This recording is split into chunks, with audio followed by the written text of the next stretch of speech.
Welcome back to another YouTube video. Okay, so in this video, I am going to have two of my special friends all the way from South Africa. So I'm gonna have two of my friends join me via Zoom because we're social distancing. But anyway, we're gonna be talking about cultural shocks today, and they are in different states. So when they're gonna introduce themselves and tell you which state they're from, so you guys can understand that like we all had different experiences. Yeah. Let's get straight into it. Okay. So first person to introduce themselves is the lady with the stripes. Hi. Hi, I am Shivani and I am currently in New York. Yay. Yep. And everyone else knows this person, but she's still gonna have to introduce herself. Hi guys, everyone knows me, Priyanka, and I'm from DC, capital. The capital. Yeah. And I am from South Africa, but right now I'm in Maryland. I'm in Maryland. And so first thing that I was just like so blown away about is the driving on the right side. Yeah, like how the steering wheel is like, I even still have to think about this. The steering wheel is on the right hand side, on the right hand side, and they drive on the right hand side. Am I making sense? Yeah. So like, do you guys get confused when you guys go to a car? Have you guys gone to a car yet? Do you guys go to the driver's side, thinking like the driver's side back home? Well, the driver's It's side. Yeah. been 12 months that I'm here and I still do that. Like sometimes I'll walk to the driver's side, then I realize like, no, I need to go back to the passenger side. I'll always walk outside. So the passenger side here is the driver's side back home. And so here we will go to the passenger side, which is actually the driver's side here. Do you understand? I feel like Shivani's confused. No, I get what you're saying, but I don't drive and I don't hardly go in the car here. So for me, the only thing that I'm getting used to is crossing the road, which way to look first. Because, but in terms of getting into a vehicle, both ways. Yeah, but you look one side first and then you look twice on one side, but my head automatically goes to the opposite direction first. Like that's not where I should be looking first. But anyway, yeah. Oh no, guys, driving here, like especially with I mentally like the pressure when I'm the first one. You know, when you're leading the traffic, I'm just especially when you come to a four-way stop. It's like you have to remember. I always have to remember that I have to be by the yellow line, and so sometimes I'm like. Because it's like literally when I'm leading traffic, I'm just like, oh my gosh, Angel, remember this is not South Africa, this is America. You drive on the right side of the line. Literally, you find me talking to myself. So that honestly has been like in New Jersey, I've driven so many times on the wrong side of the road, guys. Like when I first drove here, but that was a big culture shock.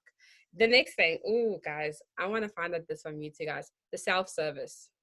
Like, you know how you pay for your stuff at the store, like how you can pay cash out your own stuff, or like the petrol attendants. There's no petrol attendants again here. Those guys. You guys think? It really work here because we don't know if people are stealing. I was in CVS not too long ago, and I was paying for my stuff at the self-service thing, and then I heard the guard talking to one of the employees there, and they were like, the person that just left didn't pay for their stuff.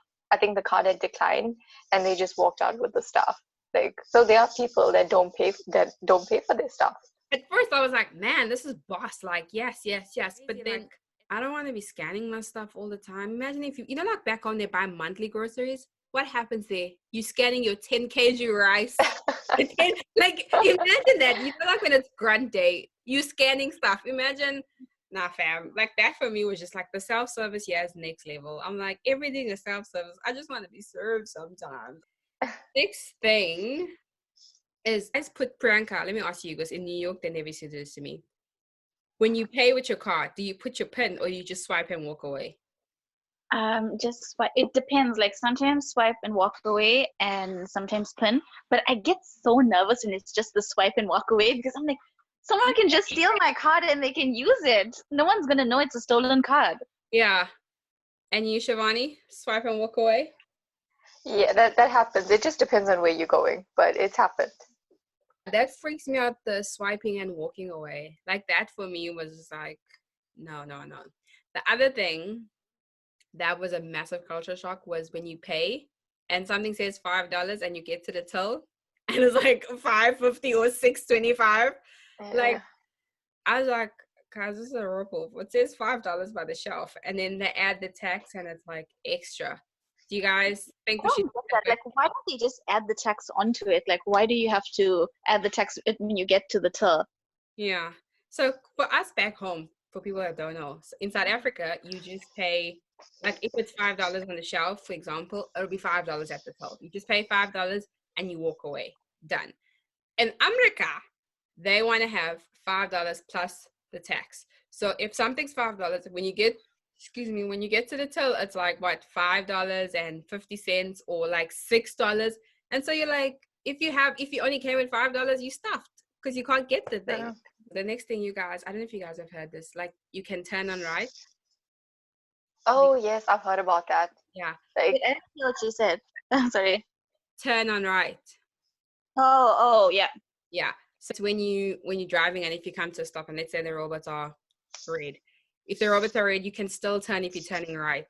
There's some places where they'll say no turning right, but you can turn on right. It's amazing. You know, when you stop and you just like, especially if you're running late somewhere and you're like, yes, the robot's red, you know, and then you realize you can turn on right. If there's no sign for turn on right, you can turn. But it's just like, the robot's red. Like, it took me a while to adjust that the robot's red, but I still can do something. Like, I still can turn without having an arrow. You know, there's no green arrow. There's nothing. The robot's red, but you can turn and you won't get a ticket. You know, it's also the amazing thing here. And like, I saw in New York City, the pedestrians have way more rights than the drivers. So yeah, the sign where you can say walk, it's like a white man. They call it the white man. When the white man starts walking, you can cross the road. But like, in New York City, I was shocked when the white man came on and the cars stopped. Not one was even trying to push its way through. Like, they stopped. Like, they do. I was like, man, literally, when I first did it, I was like, yes, they respect my walking here. So that's pretty cool. I love that. Another thing that I feel like was a massive cultural shock is you see the American flag. The display of the American flag here is crazy. Like, everywhere there's an American flag. I seldom see our flag being displayed. I can't even pinpoint a place where I've seen our flag like displayed, other than right now in my room. But like back home, I don't think I could think of a place. Like even at school, we never had the flag. I was like South African flag flying. I don't think I've seen that. I think I've seen our flag more times here than I've seen it back home. Have you guys noticed that there's no gates and fences even at the schools here? Like, nothing. It's nice because they don't have as much crime as us back home. So it's safer here, so they don't need these fences and these walls to cut off people. But the thing is, I found here, like, the more fancier houses, and when I say fancy, I'm talking about like celebrities have fences. Mm-hmm. And so it's having a fence is like a luxury, which I'm like, why do you think the schools don't have fences though? Well, the school next door to me has a fence, but I mean they have a gate that isn't locked, so I don't see the point of it. There's a fence around it, but there's a gate that just opened. Yeah, my host kids' school also has a fence, but it's not locked. So before this whole coronavirus, I used to actually take him into the school sometimes, and we play with the stuff there. So they have like a whole playground area, and we used to play there. Another thing that has been like the police, yeah. The police are everywhere, especially there by you, Priyanka and Shiv. Actually, both of you guys, because you guys live in like the city. Yeah. Every corner, every turn, every up, every down, there's a police car. Like, just so many police. Even when I went to DC for the first time, I was so overwhelmed. Was I with you when we went to the White House? And there was securities everywhere, like the FBI. Oh, yeah. The FBI, even by some buildings, they were just standing by the buildings in the corner with big guns. Like, you'd swear there was a case happening. Like, when you see that back home, you must know issues happening somewhere. Like you must know Yeah. around here, there's something happening. No, these guys were just standing with their big guns and bombs, and like there were dogs everywhere. I was like, what's happening? Why the dogs are out? Dogs only come out when there's like a real case back home. But yeah, it was actually scary because you're like, wait, am I walking into drama or? The day that you guys went to the White House, I was there before you guys. So when I got there, we were just about to leave. Like we ate and stuff. We chilled there for a while. We ate, and then as I was leaving, I could hear like an alarm going on, and then like all these polices were rushing up, and now I'm like, shit, I have to stay here now because if I leave, what if they think like I did something? You're a suspect. You get gunned down for free. So I stayed for like an extra 15 minutes. Just so I don't look like I'm sketchy. You guys get scared when you're in public places, or like places where there's a lot of people. You mean like the whole mass shooting thing? Like, yeah. It's been such a, yeah. Guys, have you guys noticed how expensive it is to do your hair here? Like everything is so expensive, but like braiding here. Can I just tell you how much it is to braid your hair here? Wait, back home, I did this hairstyle before I came here. Okay. It was the long one. It was like beads, whatever. I paid 200 rand. And I think this is the downfall, is like converting. I paid like 200 rand, which comes up to like what, $30 maximum here? Yeah, I wanted to do the same hairstyle, but short, like less time, less money. The girl wanted to charge me $300 plus bring my own hair. I went home, it was all that money with their hair. I laughed. I was like, are you joking me? Like I did that hairstyle with their hair and I still paid $200, 200 rand. And I was like, I would have paid 100 rand or like 120 if I did it back home, that hairstyle, the short hairstyle, back home with their hair still.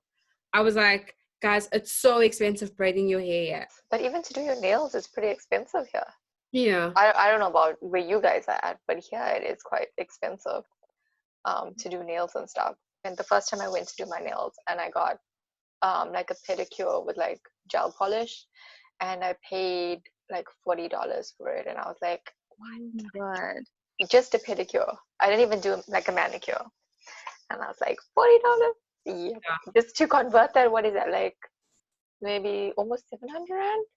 And that is like a whole styling back home. That's like the long styling, the nail, the this, and your tip on top of it. Back home, No, that's like how many times I can do my nails for that amount. So I booked an appointment to do my hair before this whole coronavirus thing, and it was like $70 for me to wash, cut, and set my hair. And back home, I used to pay like 70 rand, so that's like 15 times more the price. Not even 15, like 18 times more. Yeah, it's about 18 now. Yeah. The next is the daylight saving situation. In summer, we lose 1 hour. And then in October, we gain an hour. We're gaining like an hour in winter. In March, it'll go 1:59. And it won't go 2 o'clock, it'll go 3 o'clock. Do you understand? Yeah. Because we're losing an hour. And then in October, it'll go 1:59. And it'll go back to 1. Yeah. And so even the last time when we were at the train station, we were like, it was like 7 o'clock. Remember, it was 7 o'clock, and we're like, man, it's so bright outside. It's so bright outside. I left the train station at like 8:15, and the sun was out, and I was like, yes, like summer's coming. It was like 3 days to realize that it's daylight saving time. And we were both like, yes, this is nice. And then click, like, actually, daylight saving. Okay, guys, that's it for our video. Thank you so much for watching this video. Damn, my hair is crazy. Thanks, Priyanka. Thanks, Shivani, for coming on my video. And I hope you guys had fun and enjoyed this video. Okay, thank you so much for watching my video. Stay safe. Be safe. Bye. Bye. Bye.